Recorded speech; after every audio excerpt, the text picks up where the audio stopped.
ఆసేరు జీవితము ప్రారంభము శాపగ్రస్తంగానే ఉంది.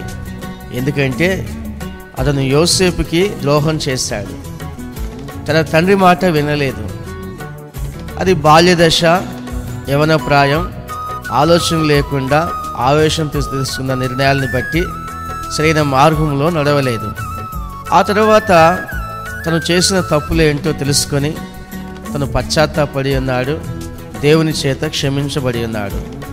అందువలన ఆ తర్వాత కాలంలో అతను ఆశీర్వాదానికి కారకుడైపోయాడు.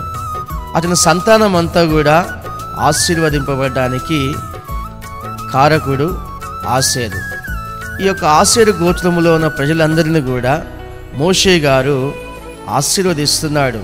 కానాను పట్టణంలో వాళ్ళు మంచి స్వాస్థ్యం పొందుకోవాలని చెప్పి ఆశీర్వదిస్తున్నాడు. కానాను పట్టణం వెళ్ళిపోయిన తర్వాత ఆసేరు గోత్రికులందరికీ కూడా యెహోషువ పంచి ఇచ్చిన చోటు మొత్తము ఒలీవ చెట్లు ఉండే స్థలం. ఆలివ్ ఆయిల్ ఎంతో ముఖ్యమైంది. తైలము మనిషి జీవితంలో ఎంతో ప్రాముఖ్యమైంది. నూనెతోనే తల అంటి ఆయన ఆశీర్వదిస్తాడు.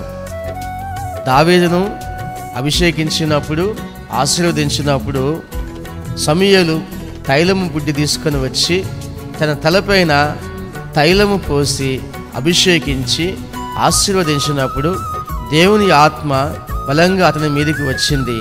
అప్పటి నుంచి దావీదు జీవితంలో ఒక గొప్ప పెనుమార్పు కనిపించింది.